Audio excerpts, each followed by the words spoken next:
O brilho de 100 moedas de ouro sobre uma mesa de carvalho maciço não era apenas o sinal de uma recompensa, mas o preço de um segredo que poderia derrubar uma dinastia. O coronel Tristão de Alencar, um homem cuja influência se estendia das plantações de café até os gabinetes mais obscuros do império, sabia que o rastro de sangue que ele mesmo criara estava prestes a bater à sua porta. Ele não temia os vivos, mas sim o fantasma de um homem que, por direito e lei, jamais deveria ter sobrevivido ao inferno verde do Paraguai.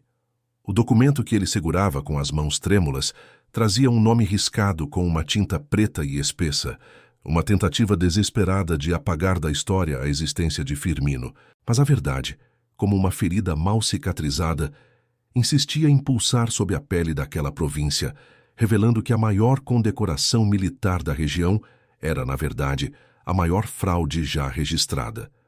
A história que o Brasil oficial escondeu por mais de um século começa com uma promessa de liberdade assinada com o sangue alheio e uma covardia que custaria muito caro. Para entender como Firmino se tornou o alvo de uma caçada humana sem precedentes, precisamos voltar ao dia em que o tambor da guerra ecoou pela primeira vez nas terras de Vila Rica. O império exigia homens, mas a aristocracia brasileira não estava disposta a entregar seus filhos para o abate nas trincheiras de Curupaiti. Bento, o herdeiro do coronel Tristão, era um jovem de saúde frágil e coragem inexistente, criado entre os luxos da Casa Grande e os mimos de uma linhagem que se julgava intocável.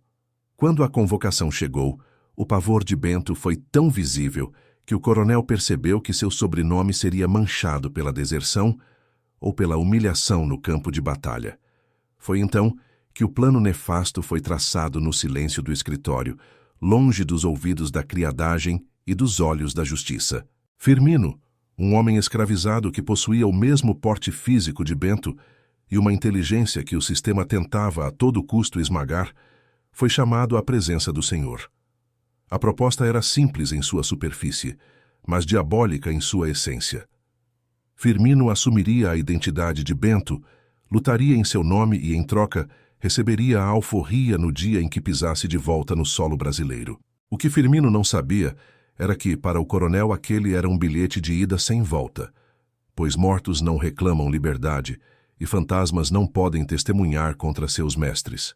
O registro militar foi falsificado com a perícia de quem domina as engrenagens da burocracia imperial, trocando rostos por nomes em um jogo de sombras mortal. Firmino partiu para o fronte, carregando o nome de um covarde, sem saber que estava entrando em um território onde a sua maior arma não seria o fuzil, mas sua mente excepcional. Enquanto os oficiais de academia se perdiam em mapas mal desenhados e ordens contraditórias, Firmino observava o mundo de uma forma que ninguém mais conseguia. Ele possuía uma memória cartográfica absoluta, um dom que lhe permitia decorar cada curva de rio, cada elevação de terreno e cada mudança sutil no cheiro da umidade do ar. Nas noites de vigília, enquanto Bento, o verdadeiro, se deliciava com banquetes na fazenda, Firmino, falso Bento, guiava batalhões inteiros por caminhos que não existiam nos registros oficiais. Ele se tornou o líder invisível, o homem a quem os soldados brancos recorriam quando a bússola falhava e a morte parecia a única saída nas selvas paraguaias. Firmino não tinha patente, não tinha sobrenome, e para o comando do exército era apenas um número em uma lista de contingente. Mas para os homens na lama, ele era a única esperança de sobrevivência. A guerra, no entanto, é uma professora cruel, que não distingue entre o herdeiro e o escravizado quando as balas começam a voar. Em Curupaiti, o solo brasileiro foi regado com o sangue de milhares, e foi ali, entre os gritos dos feridos e o estrondo dos canhões, que o mito de Bento começou a crescer.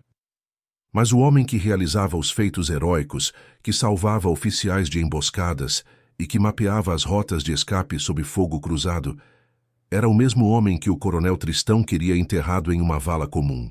Firmino sobreviveu a 5 anos de horror absoluto, carregando nas costas o peso de uma identidade que não lhe pertencia e o sonho de uma liberdade que lhe fora prometida.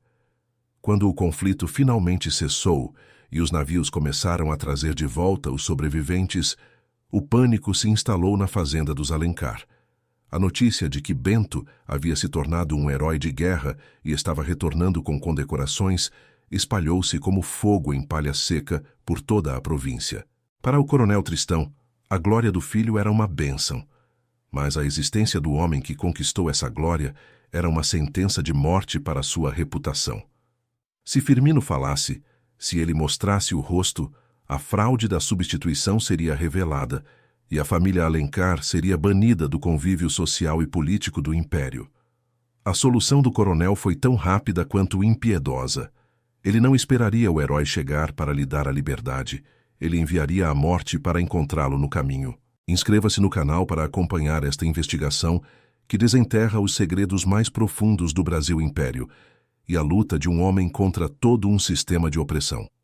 Assistir a este relato até o final é entender como a justiça brasileira foi moldada por mãos que seguravam tanto a caneta quanto o chicote. O coronel Tristão não poupou recursos e, antes mesmo de Firmino desembarcar, o registro militar do ex-escravizado foi novamente adulterado, desta vez para transformá-lo em um desertor perigoso.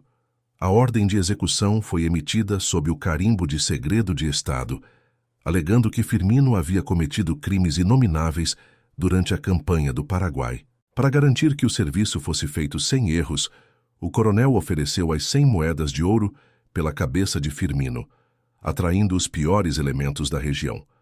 30 jagunços, homens que viviam da morte e do rastreamento de fugitivos, foram contratados para interceptar Firmino assim que ele entrasse nas matas, que levavam à Vila Rica. Eles eram caçadores de recompensa profissionais, armados com o que havia de mais moderno em termos de armamento de repetição, homens que não conheciam a palavra piedade. Enquanto isso, Firmino caminhava por estradas de terra, sentindo o cheiro do solo brasileiro e acreditando ingenuamente que sua provação havia terminado. Ele trazia consigo um diário de campanha manchado de lama e sangue, o único registro real do que aconteceu nas trincheiras, um documento que valia mais do que qualquer medalha de ouro. Firmino conhecia o terreno, mas não sabia que a terra pela qual ele lutou agora estava sendo preparada para ser sua sepultura. A caçada começou nas primeiras horas de uma manhã de neblina densa, onde o som dos cascos dos cavalos dos jagunços ecoava como um presságio fúnebre. O sistema subestimou Firmino, acreditando que ele era apenas mais um soldado cansado e quebrado pela guerra, uma presa fácil para 30 lobos famintos. Eles não contavam com o fato de que Firmino não era apenas um soldado. Ele era um mestre da estratégia que havia sobrevivido a condições que nenhum daqueles jagunços jamais ousaria enfrentar. No momento em que o primeiro tiro foi disparado e a bala passou raspando por seu ombro, Firmino compreendeu que a promessa de liberdade era, na verdade, uma sentença de traição. Ele não correu em direção à estrada aberta, onde seria um alvo fácil.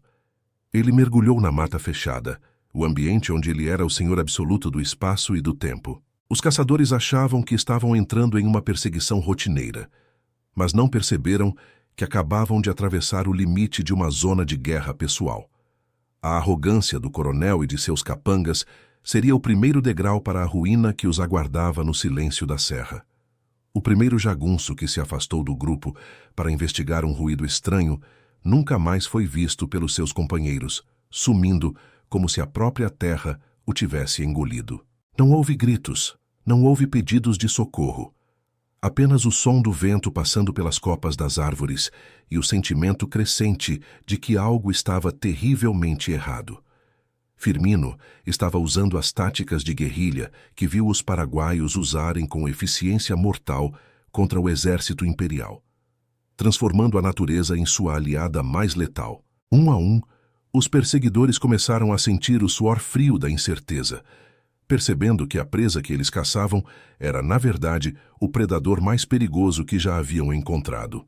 Enquanto isso, na sede da fazenda, o coronel Tristão preparava um banquete para celebrar o fim de Firmino e a consolidação da farsa de seu filho Bento.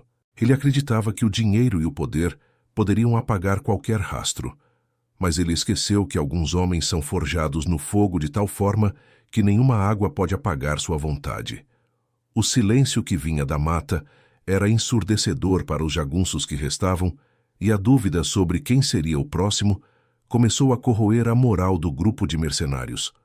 A caçada estava longe de terminar, e o que Firmino estava preparando para o coronel era algo que nenhum ouro no mundo poderia impedir de acontecer. A pergunta que ecoava entre as árvores era: quantos homens seriam necessários para parar um fantasma que decidiu que não aceitaria mais ser apagado?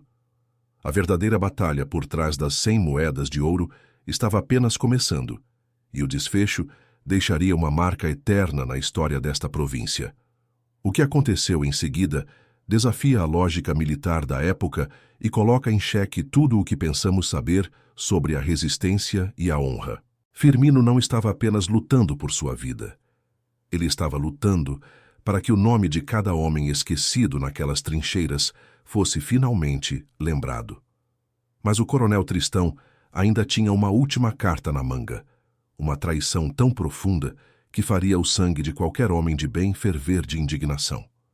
A noite estava caindo, e com ela o véu que escondia a verdadeira face dos monstros que caminhavam entre a aristocracia de Vila Rica. O destino de Firmino e a verdade sobre a Guerra do Paraguai estavam prestes a colidir em um confronto que mudaria para sempre o curso daquela linhagem maldita. O que Firmino carregava em sua mochila era mais perigoso do que qualquer munição, e ele estava pronto para disparar a verdade no coração do sistema que o traiu. Prepare-se, pois a história de Firmino é o relato de um homem que se recusou a morrer em silêncio e voltou para cobrar uma dívida que o Império jamais conseguiria pagar. A Mata Fechada não era apenas um esconderijo para Firmino. Era uma armadilha viva que ele manipulava com a precisão de um cirurgião de campo. Os 30 jagunços enviados pelo coronel Tristão de Alencar não eram meros capangas de fazenda, mas homens que conheciam o cheiro do medo e o som do metal sendo engatilhado. Entre eles destacava-se Simão, um ex-capitão do mato cuja crueldade era superada apenas por sua paciência infinita em rastrear aqueles que ousavam desafiar o sistema. Simão percebeu rapidamente que Firmino não era um escravizado comum, pois as marcas das botas militares e a forma como ele apagava seus rastros indicavam um treinamento de elite.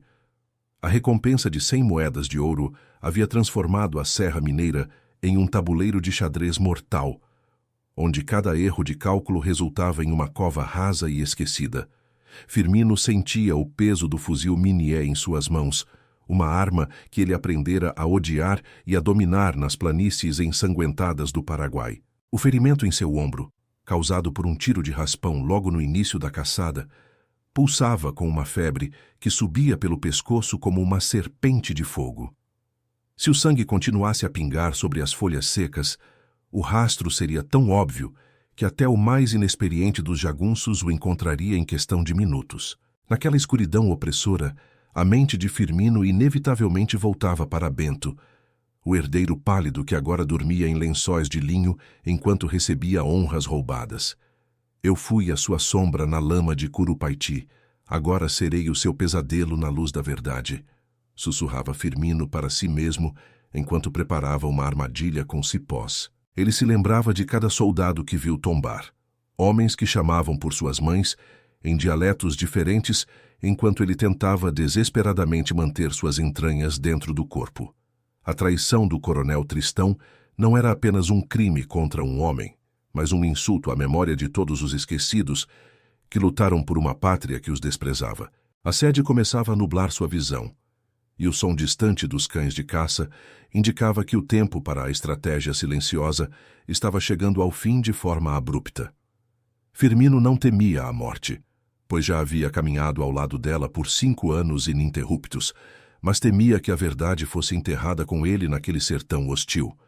Sua memória cartográfica, que salvara batalhões inteiros de emboscadas inimigas, agora servia para traçar o ângulo perfeito de um contra-ataque que parecia suicida.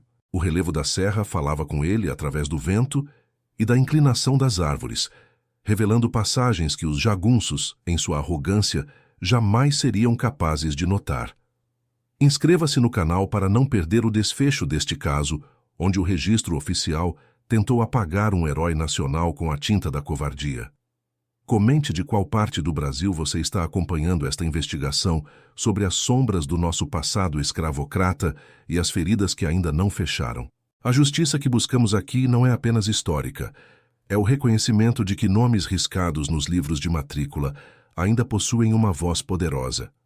A virada estratégica aconteceu quando Firmino, escondido no oco de uma árvore centenária, ouviu a conversa de dois jagunços que haviam se desgarrado do grupo principal. Eles discutiam com ganância sobre o banquete que o coronel estava preparando e sobre como ele pretendia queimar todos os documentos de Bento assim que Firmino morresse. Foi nesse exato momento que Firmino percebeu que não bastava apenas sobreviver ao cerco. Ele precisava capturar as armas daqueles homens para usá-las como provas físicas. Cada rifle de repetição carregado por um jagunço era uma peça de evidência da intenção assassina do coronel, um testemunho mudo que nenhum tribunal de Vila Rica poderia ignorar. Ele começou a caçar os caçadores, usando a escuridão como seu uniforme de combate e o silêncio absoluto como sua munição mais certeira e letal. Sem disparar um único tiro que pudesse alertar Simão, ele desarmou o primeiro jagunço com um golpe rápido na carótida, pegando o rifle antes mesmo que o corpo atingisse o chão. Depois veio o segundo, capturado enquanto tentava acender um cachimbo, deixando para trás apenas uma trilha de fumaça e uma arma que agora pertencia a Firmino. Simão, o capitão do mato, começou a sentir o suor frio do pânico quando percebeu que seus homens estavam desaparecendo um a um sem deixar qualquer rastro de luta. O medo é um vírus que se espalha com velocidade espantosa entre mercenários que lutam apenas por ouro, e Firmino sabia exatamente como alimentar essa paranoia coletiva. Ele não matava se não fosse estritamente necessário. Ele preferia deixá-los desorientados, tirando-lhes as ferramentas de sua profissão e expondo sua fragilidade diante da mata. Enquanto o cerco se fechava na floresta, na sede da fazenda, o coronel Tristão recebia um convidado inesperado, um oficial de alta patente do Império em missão oficial. O oficial trazia consigo perguntas detalhadas sobre as campanhas de Bento no Paraguai, perguntas que o herdeiro covarde não conseguia responder sem demonstrar um tremor nas mãos. A farsa construída sobre mentiras e moedas de ouro estava começando a rachar por dentro, ameaçando desabar sobre a cabeça da família Alencar com a força de um deslizamento. O tempo do coronel estava se esgotando mais rápido do que ele imaginava, e o herói que ele tentou apagar estava agora a poucos quilômetros de sua porta principal. Firmino agora possuía 10 rifles de repetição amarrados às suas costas, 10 provas materiais da traição sistemática que o Estado e seu senhor haviam orquestrado. Ele não era mais o fugitivo desesperado, ele era o juiz implacável que estava retornando ao tribunal da vida para proferir uma sentença definitiva e irrecorrível. Mas Simão ainda estava no seu encalço, e o experiente capitão do mato tinha uma última e terrível armadilha, preparada para o homem que ousou desafiar a ordem estabelecida. A ponte de madeira sobre o Rio das Almas era o único caminho que levava diretamente à sede da fazenda, e Simão sabia que Firmino passaria por ali ao amanhecer. O cheiro acre de pólvora e o brilho das 100 moedas de ouro estavam prestes a ser ofuscados pelo sangue de uma revelação que abalaria os alicerces de toda a província mineira. Firmino parou na entrada da ponte, sentindo que o perigo final não viria mais da floresta, mas da própria infraestrutura que representava o poder do coronel. O confronto que se aproximava não seria apenas por sua liberdade individual, mas pela posse da própria história que o Brasil imperial tentava esconder às 7 chaves. A cabeça de Firmino ainda tinha o preço de uma pequena fortuna, mas o que ele levava no diário dentro de sua mochila não tinha preço algum para aqueles que buscavam a verdade. O final desta jornada revelaria que o verdadeiro herói de Curupaiti não morreria nas sombras de Vila Rica sem antes arrastar todos os seus inimigos para a luz da justiça. A ponte era estreita, o inimigo era cruel, e a verdade era uma arma carregada que Firmino estava pronto para disparar no coração da hipocrisia nacional. O próximo passo de Firmino decidiria se ele seria lembrado como um herói, ou apenas como mais um nome riscado por uma tinta preta e espessa em um cartório esquecido. A tensão era absoluta, o silêncio era uma sentença, e o destino do Brasil estava prestes a atravessar aquela ponte de madeira podre. A ponte sobre o Rio das Almas rangia sob o peso da neblina, mas para Firmino, o som que mais importava não vinha da madeira, e sim do cheiro acre que o vento trazia. Anos de guerra nas trincheiras do Paraguai haviam aguçado seus sentidos, a um nível que nenhum homem comum poderia compreender. Ele conhecia o odor da pólvora negra e do salitre a quilômetros de distância. Ele sabia que Simão, o capitão do mato, não estaria esperando por ele com um convite, mas com uma armadilha capaz de transformar aquela estrutura de madeira em um túmulo de estilhaços. Firmino não deu o passo fatal sobre as tábuas podres, mas recuou silenciosamente para as margens lamacentas do rio, movendo-se como uma sombra que se recusa a ser projetada. Enquanto Simão vigiava a entrada da ponte com o dedo no gatilho e os olhos fixos na estrada, Firmino atravessava a correnteza gelada, usando as raízes das árvores como degraus para uma ascensão invisível. A arrogância de Simão foi sua ruína, pois ele acreditava que um ex-escravizado estaria desesperado demais para pensar com clareza, ignorando que Firmino era o mestre da estratégia que enganara exércitos inteiros. Quando o capitão do mato sentiu o cano frio de um fuzil encostar em sua nuca, o mundo pareceu parar, e o brilho das 100 moedas de ouro em sua mente foi substituído pelo vazio sombrio da morte iminente. Firmino não precisou disparar. Ele apenas desarmou o traidor com um movimento seco e o deixou amarrado às mesmas vigas que deveriam explodir. Uma ironia cruel para quem viveu de caçar semelhantes. O caminho para a fazenda dos Alencar agora estava livre de obstáculos físicos, mas o verdadeiro campo de batalha ainda o aguardava no salão principal da Casa Grande. Lá dentro, o coronel Tristão de Alencar erguia uma taça de cristal, celebrando com convidados influentes a suposta bravura de seu filho Bento, o herói de papel que nunca disparou um tiro real. Entre os presentes estavam um juiz de paz e um oficial do Império, autoridades que legitimavam a farsa com sua presença e que seriam as testemunhas involuntárias do desmoronamento de uma dinastia. Bento, suando frio sob sua farda impecável e cheia de medalhas imerecidas, tentava evitar o olhar dos convidados, sentindo que o peso da mentira estava prestes a esmagar seus pulmões. O coronel discursava sobre a honra da família e o sacrifício de sangue, sem saber que o verdadeiro dono daquele sangue estava parado diante do portal de entrada da fazenda. As portas duplas do salão não foram abertas com delicadeza, mas escancaradas por um homem que carregava a poeira de 1000 estradas e a cicatriz de uma nação traída. O silêncio que se seguiu foi tão profundo que o som de uma agulha caindo no tapete persa teria soado como uma explosão de artilharia. Firmino entrou no recinto não como um servo, mas como um espectro da justiça, carregando nos ombros um fardo que nenhum dos presentes conseguia identificar de imediato. Com um movimento brusco, ele soltou o fardo no chão de madeira nobre, e o som metálico de 30 rifles de repetição, batendo uns nos outros, ecoou como um veredito. "Aqui estão as armas dos homens que o Senhor enviou para me buscar", disse Firmino com uma voz baixa e firme, que fez o cristal nas mãos do coronel tremer visivelmente. Aquelas eram as armas dos jagunços, provas materiais de que o coronel Tristão havia organizado uma caçada ilegal contra um homem que, oficialmente, deveria ser tratado como um herói de guerra.